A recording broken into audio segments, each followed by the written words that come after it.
যে নতুন স্বাধীনতা আমাদের মাঝে এসে উপস্থিত হয়েছে, জনগণের অভিপ্রায়ে সংস্কারের ম্যান্ডেট নিয়ে যে অন্তর্বর্তী সরকার এখন ক্ষমতায় বসেছে, সেই অন্তর্বর্তী সরকারের প্রধান ম্যান্ডেট বলে আমরা মনে করি একটি নতুন সংবিধান, সংস্কার কার্যক্রম, বিচারের দৃশ্যমানতা এবং পরিশেষে একটি সুষ্ঠু নিরপেক্ষ নির্বাচনের মাধ্যমে জনগণের প্রতিনিধিদের কাছে ক্ষমতা হস্তান্তর করা। এই সব কিছুর সাথে অঙ্গাঙ্গিভাবে জড়িত রয়েছে সংস্কারের বিষয়টি, নতুন সংবিধানের বিষয়টি। আমরা কেমন সংবিধান চাই বাংলাদেশে গণতন্ত্র প্রতিষ্ঠায়, আমরা কেমন সংবিধান চাই, এই শীর্ষক জাতীয় যুব শক্তির আয়োজনে আজকের এই আলোচনা সভায় যারা শুনছেন সবাইকে আসসালামু আলাইকুম। কেমন সংবিধান চাই এটা নিয়ে অনেকেই অনেক কথা বলেছেন। আমাদের জাতীয় নাগরিক পার্টির যুগ্ম আহ্বায়ক এবং সংস্কার বিষয়ক সমন্বয় কমিটির প্রধান সারোয়ার তুষার ভাই আছেন, তিনি বিস্তারিত কথা বলবেন।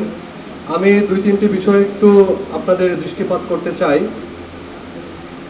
একটি হচ্ছে, আমরা দীর্ঘ প্রায় ৫-৬ মাস জাতীয় ঐকমত্য কমিশনের সাথে বিভিন্ন পর্যায়ে বৈঠকে বসেছি। প্রথমে এলডি হলে আমরা তাদের সাথে 1-to-1 বৈঠক করেছি। আমরা আমাদের দলের পক্ষ থেকে মৌলিক সংস্কারের একটি রূপরেখা আমরা তাদেরকে প্রদান করেছিলাম।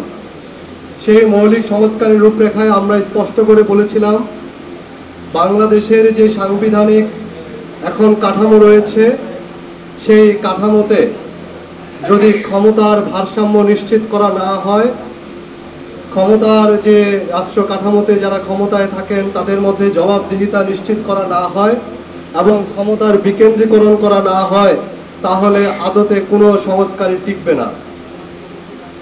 আমরা আমাদের এই মৌলিক সংস্কারের রূপরেখা প্রদান করার পাশাপাশি আমরা এও স্পষ্ট করে বলেছিলাম, সামনের বাংলাদেশের রাষ্ট্র কাঠামো অবশ্যই গঠিত হতে হবে এই মৌলিক সংস্কারের ভিত্তিতেই।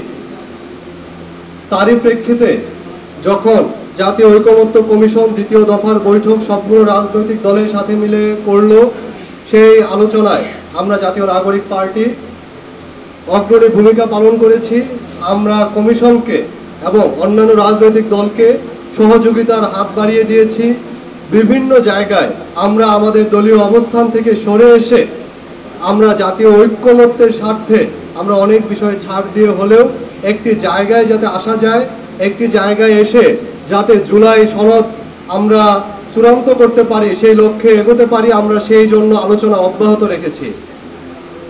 সেই আলোচনার দ্বিতীয় দফার কিন্তু আলোচনাও শেষ হয়েছে। আপনারা ইতোমধ্যে জানেন, এখানে যারা গণমাধ্যমের ভাইয়েরা আছেন অনেকেই সেই ঐকমত্য কমিশন ব্রিফ করেছেন, তারা জানেন এখানে কি আলোচনা এবং কোন জায়গায় অগ্রগতি হয়েছে। আমরা একটি জুলাই সনদের খসড়া পেয়েছি, সেই খসড়া আমাদেরকে দেয়া হয়েছে, চূড়ান্ত খসড়া। সেই খসড়ার অঙ্গীকারনামায় বেশ কিছু কথা বলা আছে, কিন্তু সেগুলোর সাথে আমাদের দ্বিমত রয়েছে। কিন্তু ঐক্যমত্যের স্বার্থে সেখানেও আমরা কোনো ধরনের বিরোধিতা এখনো করিনি। কিন্তু জুলাই জাতীয় সনদ কিংবা আমরা যেটিকে জুলাই সনদের নামকরণ করার কথা বলছি, সেই জুলাই সনদের বাস্তবায়ন কি প্রক্রিয়ায় হবে সেটি নিয়ে আমাদের কথা রয়েছে।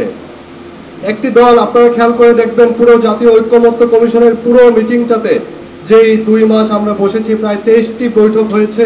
সেই বৈঠকে একটি দল প্রায়ই তারা বলতো এই জুলাই সনদের বাস্তবায়ন হতে হবে পরের সংসদে গিয়ে। মানে তাদের এমন একটা ভাব যে তারা ক্ষমতায় এসে গিয়েছে। কিন্তু বিগত কয়েক সপ্তাহে তাদের কিন্তু সুরে পরিবর্তন এসেছে, আপনারা খেয়াল করে দেখবেন।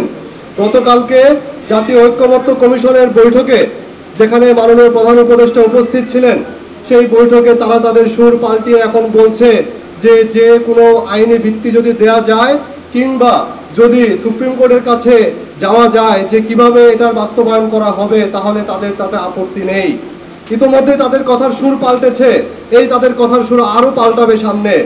জনগণ থেকে বিচ্ছিন্ন হয়ে শুধুমাত্র ক্ষমতায় বসার জন্য তাদের যে আন্দোলন বলেন, তাদের যে কর্মসূচি বলেন, কিংবা মাঠে ঘাটে তাদের যে চাঁদাবাজি, তাদের যে সন্ত্রাস, সেটার মাধ্যমে জনবিচ্ছিন্ন হয়ে ক্ষমতায় যাওয়ার তাদের যে স্বপ্ন, সেই স্বপ্ন বাংলাদেশে বাস্তবায়ন হবে না।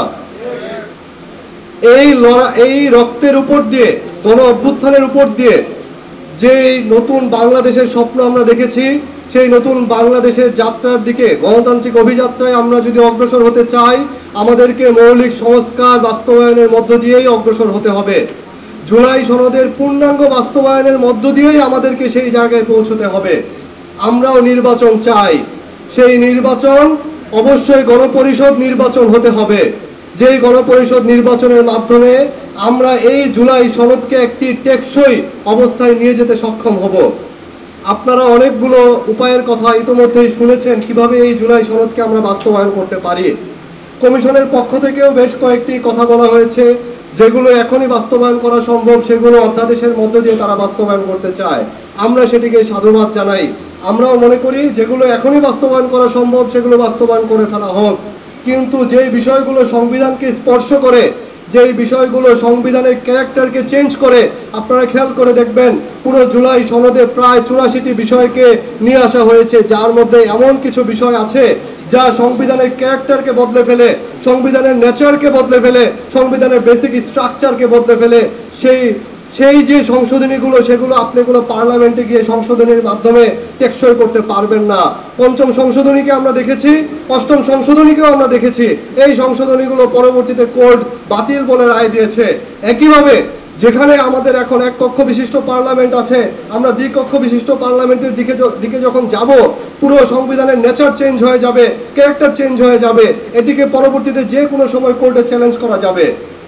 একইভাবে আরেকটি কথা এসেছে, সাংবিধানিক আদেশের মাধ্যমে যদি এটি করা হয়, এই সরকার বাস্তবায়ন করতে চায় সাংবিধানিক আদেশ। আমরা বলতে চাই এটিও কিন্তু পরবর্তীতে যে কোনো সময় চ্যালেঞ্জ হতে পারে। পরবর্তীতে না, এটি এই সরকারের আমলেই হয়তো চ্যালেঞ্জে পড়ে একটি পুরো জুলাই সনদকেই হুমকির মুখে ঠেলে দিবে বাস্তবায়নের প্রক্রিয়াটিকে।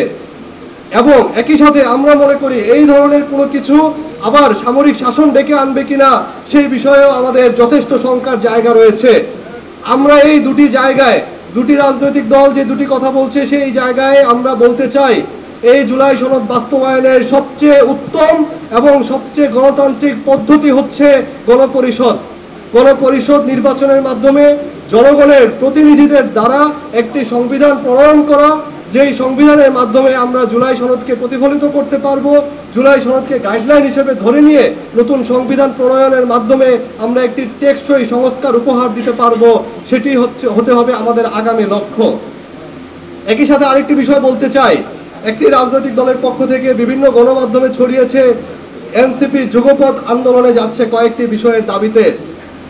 সেখানে একটি অন্যতম দাবি আপনারা খেয়াল করে দেখবেন, প্রথম দাবি হচ্ছে পিআর নির্বাচন। পিআর নির্বাচনের ক্ষেত্রে আমাদের দলের একটি সুস্পষ্ট অবস্থান রয়েছে। আমরা পিআর পদ্ধতি শুধুমাত্র উচ্চ কক্ষের ক্ষেত্রে চেয়েছি, আমরা কিন্তু নিম্ন কক্ষে আমরা পিআর পদ্ধতি চাইনি। এবং একই সাথে আমরা বলতে চাই কোনো যুগপৎ আন্দোলনে এনসিপি যাবে না। এনসিপি অন্যান্য যে দাবিগুলো আছে সেই রাজনৈতিক দলগুলোর, সেই দাবিগুলোর সাথে আমাদের একাত্মতা আছে। আমরা সেই দাবিগুলো নিয়ে আমরা আমাদের মতন করে আলাদা আন্দোলন বা কর্মসূচি আমরা দেব, কিন্তু কোনো জোটের সাথে, কোনো দলের সাথে কোনো যুগপৎ আন্দোলনে এনসিপি যাবে না। অনেক কথা ছড়াচ্ছে বাজারে, এনসিপি কোনো একটি জোটে যাচ্ছে অমুক দলের সাথে তমুক দলের সাথে। আমি আপনাদেরকে স্পষ্ট করে বলতে চাই, এনসিপি কোনো জোটে যাবে না। এনসিপির জোটে সকল রাজনৈতিক দলকে আসতে হবে। এটি সামনের নতুন বাংলাদেশ বিনির্মাণে, মধ্যমপন্থী বাংলাদেশ এবং বাংলাদেশপন্থী রাজনীতিকে সামনের দিকে এগিয়ে নিয়ে যেতে এনসিপি এখানে অগ্রণী ভূমিকা, নেতৃস্থানীয় ভূমিকা পালন করবে। এই বলে আমি আমার বক্তব্য শেষ করছি। ইনকিলাব জিন্দাবাদ।